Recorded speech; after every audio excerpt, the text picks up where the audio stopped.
Hello, everybody. Welcome to this latest edition of the video blog on Storm Talk. This is Wave 3 meteorologist Brian Good. We are tracking down some showers and storms the next few days. Important forecasts with the PGA, obviously. And then, of course, once we get past that, then we got to start looking at the State Fair forecast. I'll hint to that, by the way, before the blog is over with. So let's get right to it. Let me start you off. The latest look at the radar.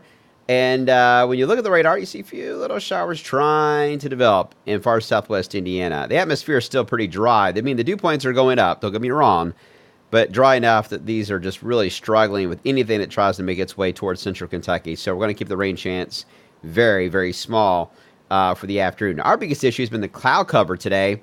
It's been hazy at times. We're seeing some sunshine now trying to filter through the area, and I think that trend will continue, but you still see kind of a messy look to the cloud cover over the area. These are high, thin clouds in many spots. It's kind of making it a hazy sky outside.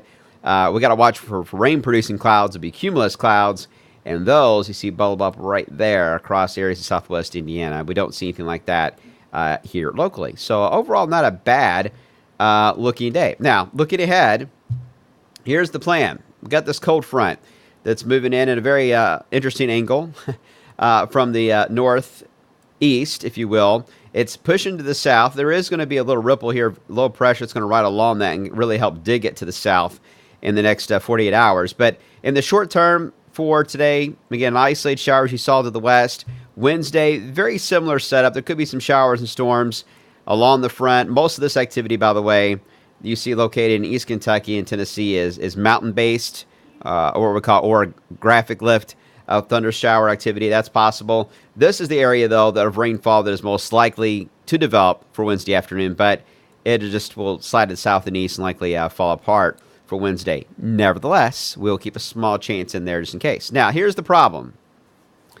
Thursday, we've got this area of low pressure that's going to ride along the front, heading south and east. At the same time, this front, again, is pushing off to the south, though, so the big debate is, how far south will this front go? Because that is the train track, if you will, for the train to ride on. So we want this front to prevent rainfall from interrupting the PGA, certainly. You want this front as far south as you can get it. And some of the models do try to take it all the way down into areas of Tennessee, and that would allow the low pressure to mainly track in that zone and only clip Kentucky with a rain chance. But as it stands right now, close enough to Louisville here that we're going to have to watch these showers and storms Tuesday afternoon to see how widespread they become. And then as they track to the east, you see what happens here overnight, Thursday night, and Friday. They do get thinned out. You can see in all these trends here of thunderstorms that feed more to the south and east.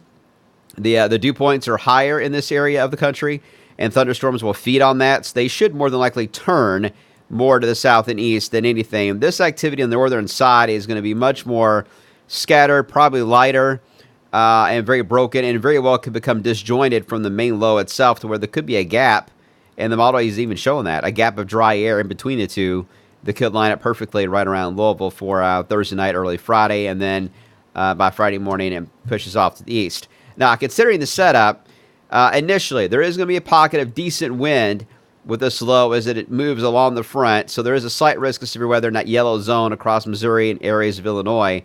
That'll be for Thursday, midday, Thursday afternoon. Notice Storm Prediction Center, though, does not put us in a slight risk, but gives us a 5% chance in the orange zone that stretches as far east as at western counties. It's all because by this point in the day, once the storms get to this area, we're already at sunset, if not beyond it. So there's no heating anymore. Nothing really to feed them, so they would likely just fall apart as they keep tracking to the south and east from there on. So this is the daytime heating zone of concern that could add just enough to create a few strong storms, and then the sun begins to go down as the storms track in this area Thursday evening, and then overnight the storms are in an area where there's darkness, so nothing to really feed on. So that's the progression right now of the timing that we're having with this system moving through.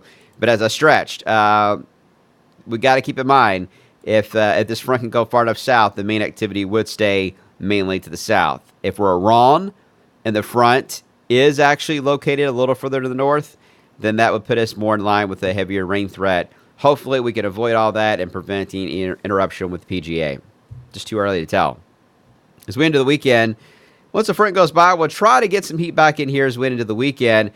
But the models are still aiming on the idea that there's going to be something, another stronger piece. I'm still trying to figure out the date on this. Is it going to be the 13th? Is it going to be the 15th? Or is it even going to be the 20th?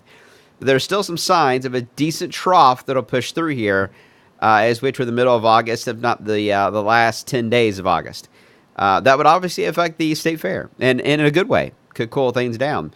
What I do not see, though, is any type of rapid heat wave coming our way during this period. It's been that way all summer. But it's all timing about these fronts. And obviously, each time one of these little dips comes through here, we've got a rain chance with it, showers and storms. So that's not a bad thing. We could use the rain. So good and bad, certainly, when it comes to the way things are progressing all the way through the month of August. But in the short term here, isolated storm way west today, isolated storm tomorrow, mainly south and west, and then again east in the mountains.